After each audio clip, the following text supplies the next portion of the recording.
అన్న మీరు కొంచెం జరగండి అన్న. మేడం మేడం అన్న మీరు ఇట్లా రానన్నా, అన్న మీరు రానన్నా, కొంచెం సైడ్కి రానన్నా. రేపులు చేయండి, ఎత్తుకపోండి ఆడపిల్లలు. ఇటువంటి స్టేట్మెంట్లు ఇస్తా ఉన్నారు. నీకు ఓట్లు ఎత్తారేమే అంటే బెదిరింపు కార్యక్రమాలు చేసి భయపడతారనుకుంటున్నారు. ఏం సుపరిపాలన చేయడానికి మంచి ప్రోగ్రాంలు పెట్టుకొని మంచి కార్యక్రమాలు చేస్తున్నాం. సో మీ గురించి పెద్దగా ఆలోచన చేసే టైం మాకేం లేదు. మాకు చాలా బాధ్యతలు ఉన్నాయి. ప్రజలు మాకు బాధ్యత ఇచ్చారు.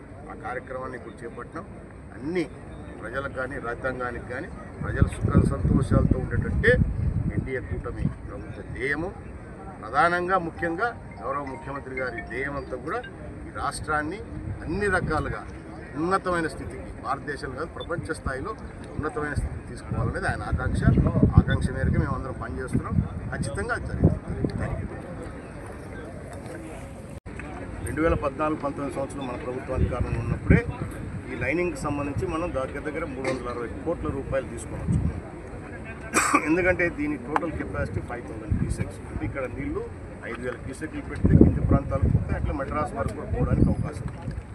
కానీ ఆ లైనింగ్ పనులు లేక నీళ్లు సక్రమంగా వదిలే పరిస్థితులు లేకపోయాయి గతంలో. సో గతంలో ముఖ్యమంత్రి గారిని ఆ రోజు గేట్లు ఎత్తడానికి ఇక్కడికి రావడము, రైతులందరినీ కూడా ఈ విధంగా కలుసుకోవడం అనేది చాలా సంతోషంగా ఉంది. మొన్న చంద్రబాబు నాయుడు గారు వచ్చినప్పుడు కూడా ఒకటే మాట చెప్పినారు, మనం దేవుడికి ఎట్లయితే హారతులు ఇచ్చి దండం పెట్టుకుంటామో అదేవిధంగా గంగా తల్లికి కూడా మనం అదే విధంగా మనము పూజలు చేయాలని చెప్పి ఆయన మాట అన్నారు. ఎందుకంటే ఈరోజు మనం చూస్తున్నాము రైతుల పరిస్థితి గత 5 సంవత్సరాల్లో ఎంత దీనంగా ఉండిందో, రైతుల పరిస్థితి ఎంత ఘోరంగా ఉండిందో, రైతుల ఆత్మహత్యలు ఎంత పెద్ద స్థాయిలో గత 5 సంవత్సరాలు మనం ఎన్ని విధాలుగా పెరిగినాయి అనేది కూడా మనం చూడడం జరిగింది. కానీ ఇప్పుడు చంద్రబాబు నాయుడు గారు వచ్చిన తర్వాత రాయలసీమలో ముఖ్యంగా మన ప్రాంతంలో రైతులను బాగుపడాలంటే ఏ విధంగా ఏం పనులు చేయాలా, ప్రాజెక్టులు ఏ విధంగా పూర్తి చేయాలా, రైతులను ఏ విధంగా ఆదుకోవాలనేది కూడా స్పష్టంగా ఈరోజు ఆయనకు ఒక అవగాహన ఉండడమే కాకుండా మా అందరినీ కూడా భాగస్వాములు చేసి ఈరోజు ఈ జలహారతి ఇవ్వడానికి ఇక్కడికి రావడం, గేట్లు ఓపెన్ చేయడం అనేది కూడా మా అందరికీ కూడా చాలా తృప్తిగా ఉంది.